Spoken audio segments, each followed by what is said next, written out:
And this is Finale, a musical celebration. There's plenty of time for that. Yeah, so I guess I'll introduce kind of what I envision this project to be. So as many of you know, I'm sure I am a senior. And my time at Penn has been something I feel very fortunate to be able to say, a very, very special and important time in my life in a lot of ways.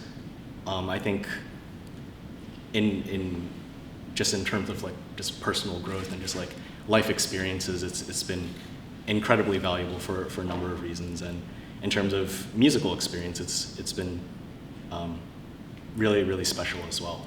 And you know, I have kind of this opportunity to organize an event like this, and I thought that, you know, I think it'd be a cool way to kind of send off my my time here with, you know, just like a musical celebration, just kind of play a lot of the music that I love, and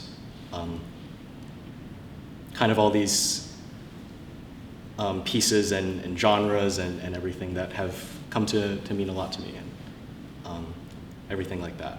So something that I'm gonna try and do throughout the evening is, along with like playing these pieces, I kind of want to, in between all of them, just kind of like, you know, like talk to you all just kind of like this, and just like, you know, like reflect on kind of my musical journey and kind of these experiences and everything like that. And kind of give this time of my life a wistful and bittersweet but happy send-off. So yeah, as we're kind of going throughout and having like conversations like this, I very, very, very strongly encourage you all to please like say things. Like you don't need to like, just like if you want to shout at me, if you want to heckle me, like I don't, just like, you know, like I don't want this to be like a really like stiff type of like, well, we're sitting in this like venue and like he's doing a recital, and it's very, there's a reason I didn't do like a suit or anything like that. You know, it's like, it's casual, it's chill, you know. So yeah, kind of want to all enjoy yourselves. If you have like, I'm gonna be asking like some questions throughout maybe, or just like, you know, just like thoughts on the pieces or whatever. Like, if you have any thoughts about anything I've been kind of like talking about throughout, please feel free to voice them. But yeah, I think that's about all I got. As a funny note, I just wanted to, I was thinking about this morning, I was rewatching my previous project that I did for the Marian Anderson Performance Program. This is what it's all tied to, which was solitary poems, soliloquy for life and reminiscence, which was outside in College Hall. And I was rewatching the recording, and I yapped for like 9 minutes straight at the start of that. I can't believe I did that. Where are the Philos in the audience? You don't need to, can you give some like, you know, like fucking like, yeah. Can you all attest that we love to yap? Anyway, so yeah, I'll try and keep it. I don't think this is 9 minutes, but yeah, I don't think I have anything else to say. In which case, I think we'll probably get started with the first piece. So I'll introduce it very quickly. It's called Prelude Cadence et Finale by Desinclo. And at this time, I'd like to invite Ramsey Reyes to the stage.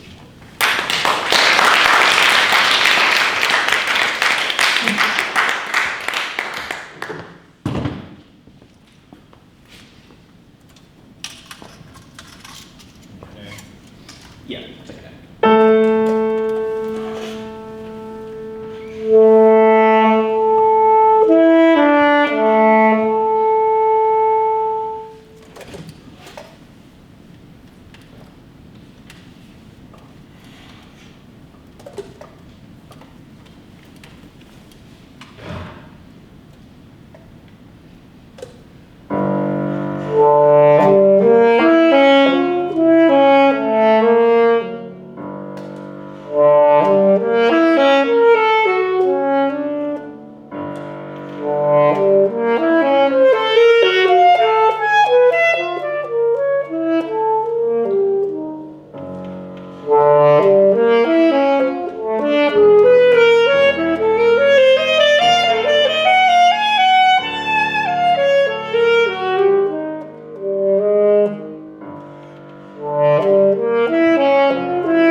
Yo, can we get another round of applause for Ramsey?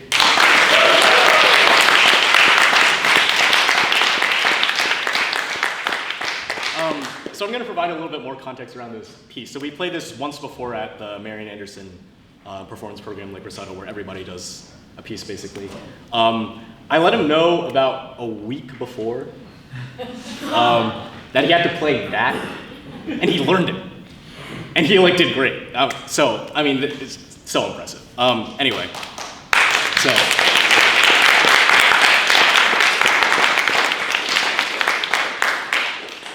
Yeah, so I think the thing that I kind of want to talk about starting off with this piece was, and a lot of these first few pieces are going to be kind of in the classical realm, and then we're going to transition to a few other things, is kind of like just like my experience with classical music in general, I guess. So like, I'm going to be honest, and like Sam's going to be, and Dr. Samuel over there is probably going to be a little bit mad at me for this. It's not my favorite. It's not to say I don't like it, it's just not my favorite, you know what I mean? And I think that's something I've kind of had to reckon with for a while, because like kind of in the musician experience for a lot of musicians, like classical music is kind of the first thing you learn. And while I still think it's true that only in terms of my own personal tastes, it's not like the thing I'm going to be like listening to as I'm like, I don't know, like on a walk down Locust or whatever. I think it has come to mean something special to me in terms of like, I think what it has done for me in terms of kind of my development, learning my instrument, because that's the music that I was playing throughout that time, right? Like, you know, as a kid when I was like trying to like prepare for like these like honor band competitions and stuff like that, which were like a really big part of like my middle school and high school experience. With that being said, that stuff was like stressful. I don't know like if any of like the other classical musicians have anything that they want to say. It really builds your chops for sure. Yeah. But it is very stressful. Yeah, anybody else? I know there's a few in the house. If not, that's okay too. Like it's rigid. Like there's a right way to do things, and that makes it very mentally challenging, I think. Yeah, and that's something I've been kind of like reckoning with kind of like playing pieces like this. Like that was not a perfect run. Like I don't think many people in this room probably know that piece, but I messed up a lot of things, and like I think learning to be okay with that has been something I've been needing to kind of like grapple with over time. And that's something I think I've kind of learned a lot through working with Sam over these past 4 years. Sam is my sax teacher who I've been working with.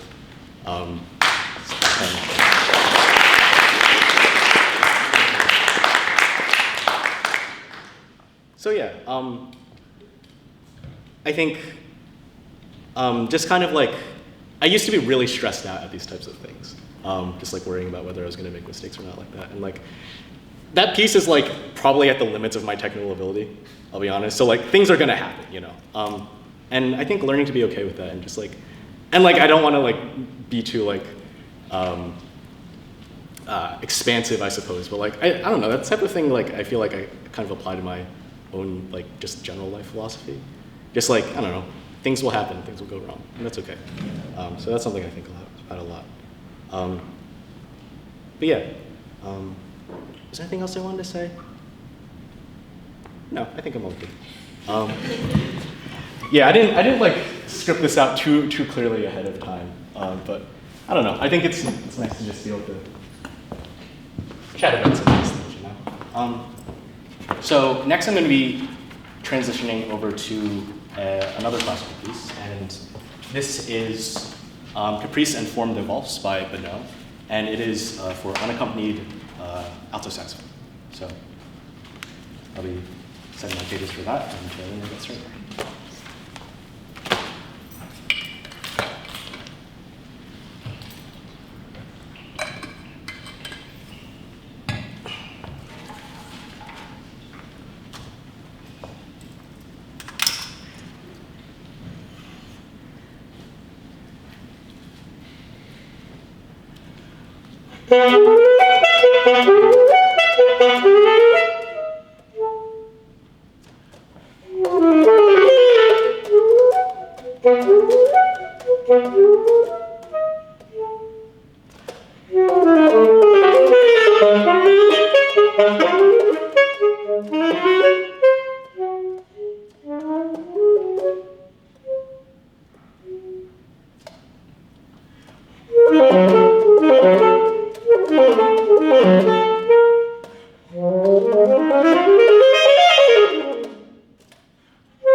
Thank you. Any general thoughts on that piece? Just out of curiosity. Sick. Oh, thank you. Very jazzy. A lot of the chromaticism was very cool. Yeah. So the thing I wanted to talk about for this piece, so I was talking to Sam about, I think 2 weeks ago, and I was telling him like, yo, I don't think I'm gonna do this piece. I think I'm gonna cut it from the program. And you know, like we'd worked on it a lot, kind of like in the previous semester, and then also at the start of this semester. But I hadn't really had the time to like maintain it or anything, because you know, like every time I tell people this, they all get shocked. I'm like, yes, I'm in like 6 different groups on campus, like whatever. Which it's a lot of music to learn, and it's like a lot of time, and like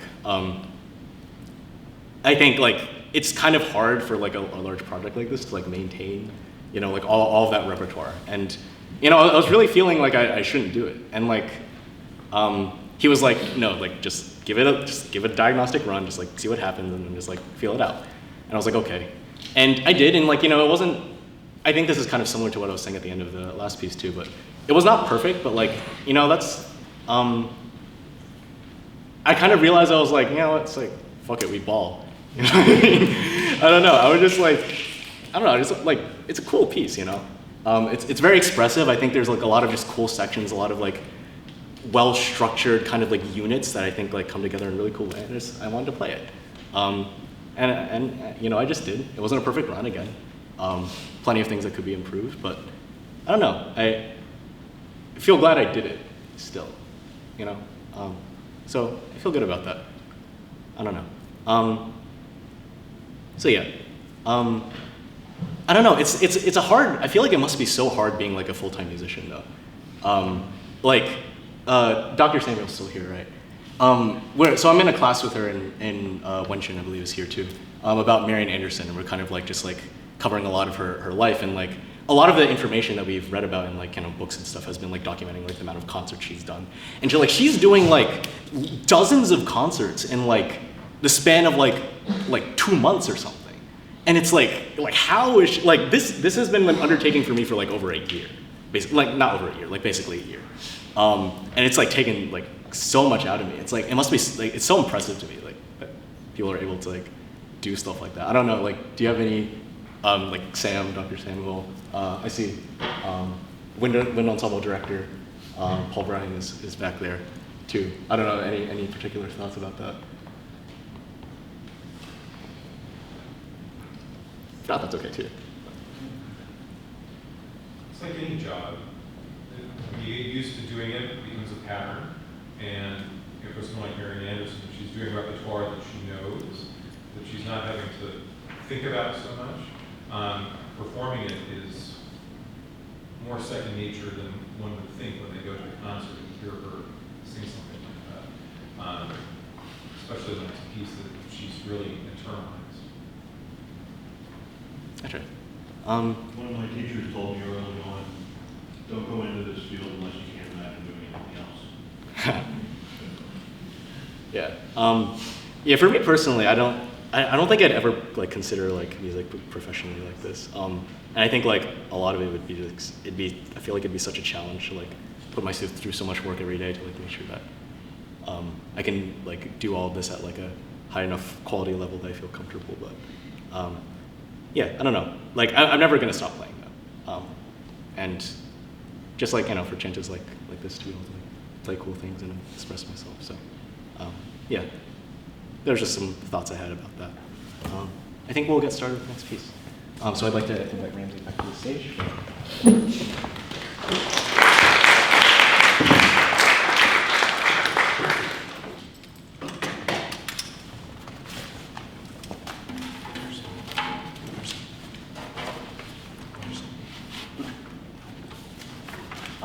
So for this next piece, we're going to be playing the first movement of Divertimento by Roger Petrie.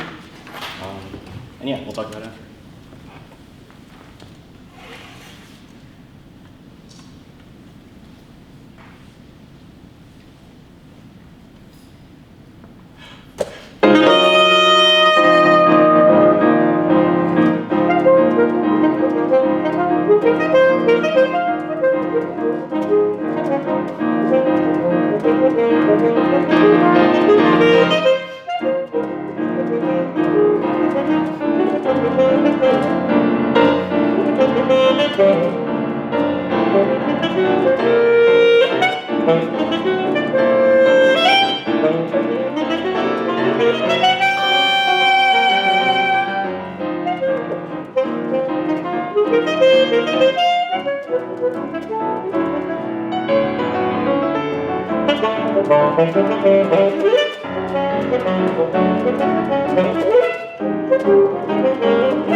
Yeah, thank you. So that piece is one of the ones that when I was kind of planning out repertoire for this back in the fall, Sam just usually just like sends me a bunch of things my way and is like, listen to them. And this one immediately was like caught my attention because I think the rhythm in this is so cool. I didn't really ever get a chance to like properly analyze it beyond just like how it lines up with my parts. So I don't know if anybody who like was like maybe paying attention to that has like any way that they could like analyze it, but I think that shit is so cool. And it's really fun to play. It was also really hard to line up when we were first rehearsing this. Ramsey, I'm sure you could attest to that. We had a lot of struggles trying to get that to actually work, but once it does, actually, it just feels so cool. And also like just lays really nicely, I don't know. I don't know, I've always like saxophone is like my like calling as an instrument, and I don't think there will ever be anything ever different, but sometimes I feel like I wonder if I was like a drummer in another life or something. Cause like, I don't know, like, I feel like people who have just like been in spaces with me, have you ever just seen me just doing like shit like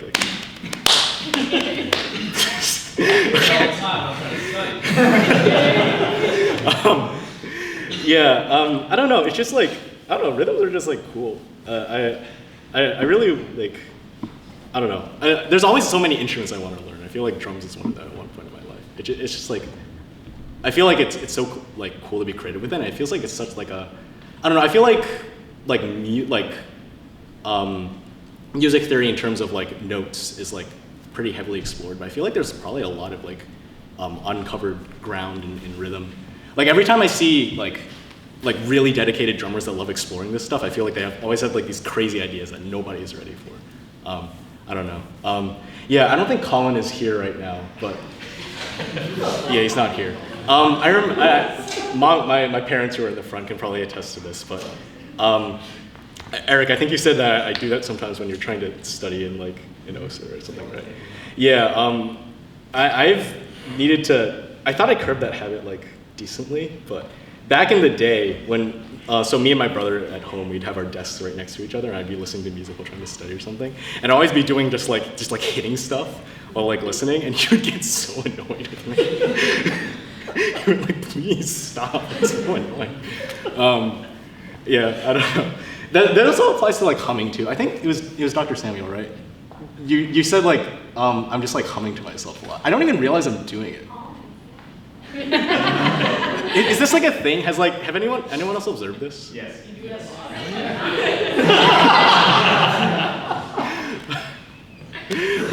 I don't know.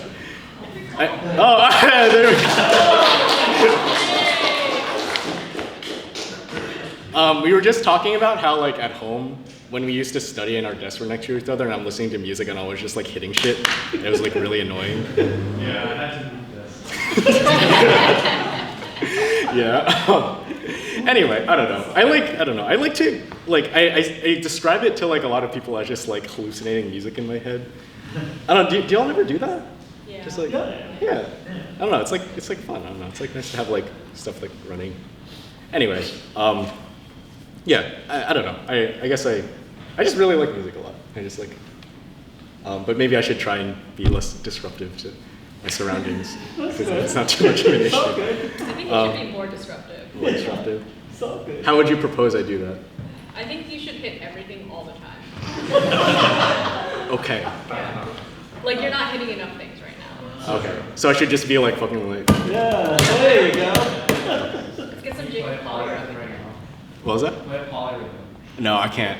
I wish I was. I need to actually get better at that. What? It's true. What? Colin? What was that? Any rhythm is a problem. Oh, I mean, I guess so. Yeah. Conventionally defined polyrhythms. Is everyone just polyrhythming now? Do we want to try and do that? Is that a terrible idea? No, we shouldn't do that. Okay. I think that's enough for this one. Let's move on to the next piece. I'd like to invite Ramsey back to the stage for one more piece.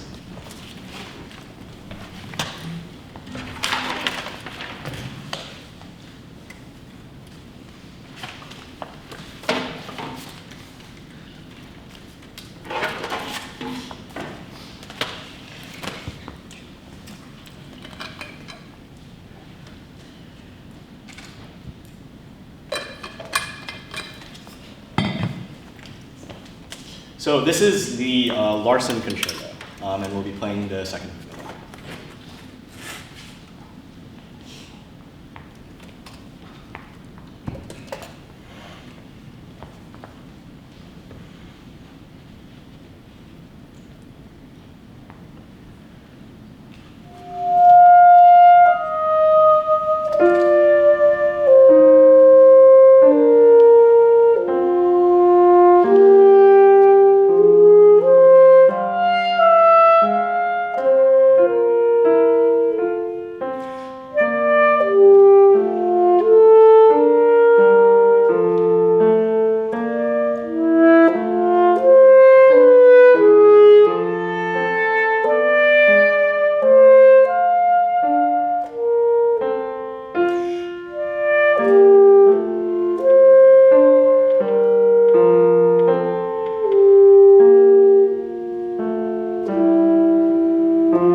One last round of applause for Ramsey, please.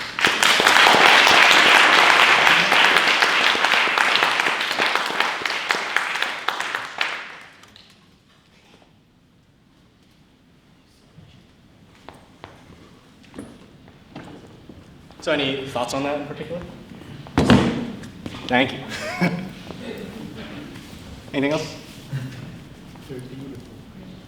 Yeah, Sam always says this, but, and like he knows the scope of the repertoire better than I do, but he says it's one of the most pretty pieces that we just like kind of have. And this is kind of like one of the other realms of things that I just really like. I've always just loved like playing pretty stuff. I don't know. Yeah, it's just really, yeah, I just like love expressing myself in pieces like these. One of the things I wanted to talk about from this is like the range on this like is absolutely like crazy. I mean, so for I don't think there's that many saxophonists in the room, but that is an octave above the normal range of the instrument, basically, in altissimo E, and it's really hard. I'm very happy I got it. I wasn't sure if I was going to, if you want me to be totally honest. But yeah, actually it turns out that a lot of my kind of like high school kind of training on that came in handy. See my parents.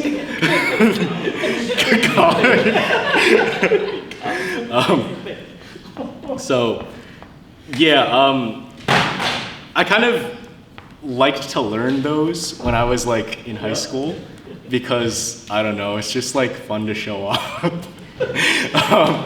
So it kind of became like a bit of a freak show thing, and unfortunate for my family's ears in the house. But apparently it's used in like actual repertoire, so I feel like I'm justified in like, you know what I mean? It's not like Colin transitions to the bass clarinet. I mean, Colin, you also like learned a lot of like altissimo notes, so like, Yeah. I feel like it's even, you know? Can't say I agree. Why? Wait, why not? Why not? I think I worked a little bit on volume on that one. That's fair.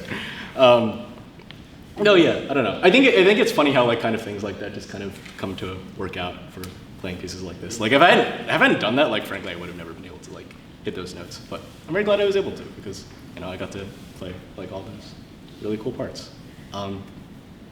So yeah, kind of things come together in like funny ways like that.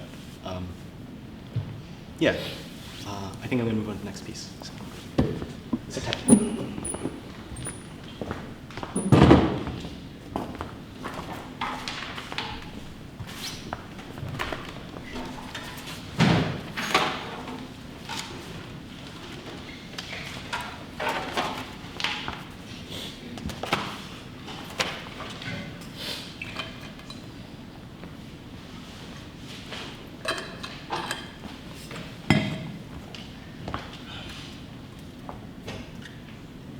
So I said at the start of this that I kind of wanted this to be a bit of a kind of celebration of a lot of the, you know, musical experiences I've had. And one of the most important, I think, even in retrospect a year later, has been Solitary Poems. Who was at Solitary Poems? Just by raise of hands. Yeah, good few of us. So for those that weren't there, basically what that concert was not really a concert. I played a lot of these pieces that were kind of under this grouping of commissioned works for solo soprano saxophone that were called the Solitary Poems. And it was outside, it was under College Hall Tree, which, as many of you know, is like my favorite spot, just like, kind of in general. And yeah, I just kind of played this music and we chatted kind of like not dissimilarly to how we are now, and just kind of about things about, you know, just like, you know, enjoying life and just like being in nature and like appreciating things for what they are and not worrying about things. And I found that to be very meaningful, and I think a lot of people that talked to me about it found it meaningful too, from what they said, and that makes me really happy. So I thought it would be kind of a disservice to not play another one of these. So that's what I have. It's called Soliloquy by Stella Sung. So afterwards, I'd like to kind of ask you all, I don't know if it reminds you of anything or just like gives you any stray thoughts, kind of like what we did back then. So I'll have a chat about that after.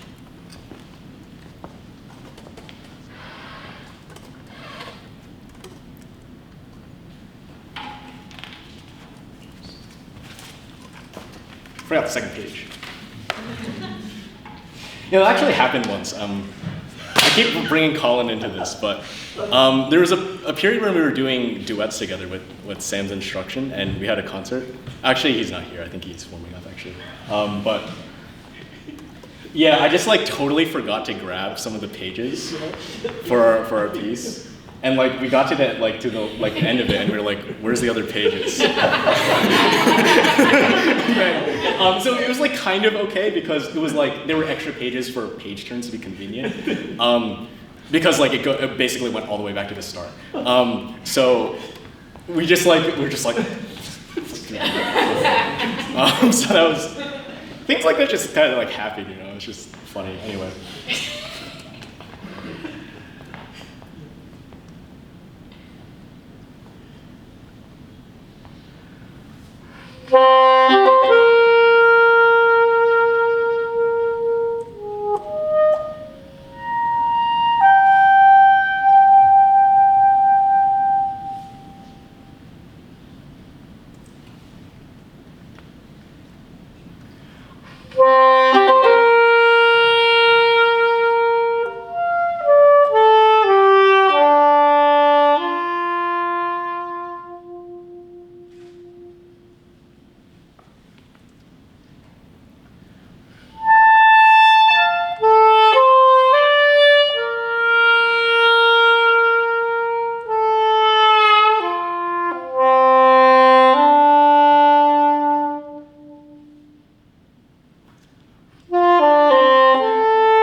So, thoughts? Actually, I couldn't make it to your concert under the tree because I had a big project to do the next day. But I remember actually hearing this and the other pieces you played because I was working on the fourth floor of College Hall and I could hear it all the way from in the library. You were in the halls? Oh. So, for those who don't know what the halls are, I referenced Philo before earlier, and it's one of the oldest student groups on campus, and actually the oldest, right? Yeah. And it has just kind of like the fourth floor of College Hall. So it's just kind of like a place that a lot of us have kind of found a home in, just like, kind of like hanging out there. It's a very special place to be. So that's part of the reason why I actually did solitary poems under College Hall trees, just because of that vicinity. I think it kind of feels like home to me in that way. So hearing that you experienced it from there it's really cool. Yeah, I don't know. There's something very longing about that piece to me. I feel like there's some really pretty just like intervals. I love that. I was gonna say Yeah. that, the stacked fifths, Yeah. so good. Yeah. And it really just feels like it's like reaching for something, you know what I mean? And I don't know what. Feels very spiritual. Would you like to expand on what you mean by that? No, like, just, okay. Yeah, I don't know. It just feels like a spiritual experience. It's cool. Yeah.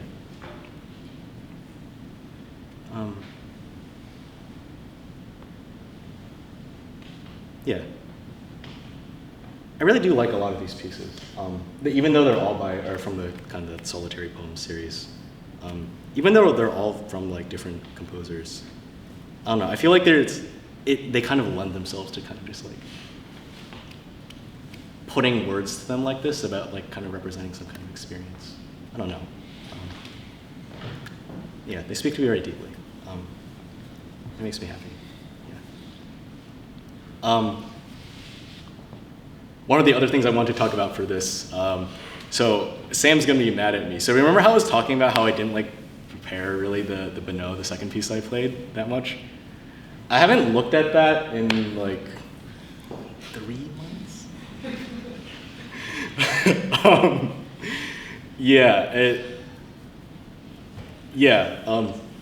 Please forgive me. I just want to know what your college is. I don't know. It's just like I don't know. I feel like you see a lot of performances, and it's kind of like you don't really get to. There isn't a lot of transparency, I guess, to kind of like the experience. I don't know. I feel like it's valuable. I don't know. Maybe we can.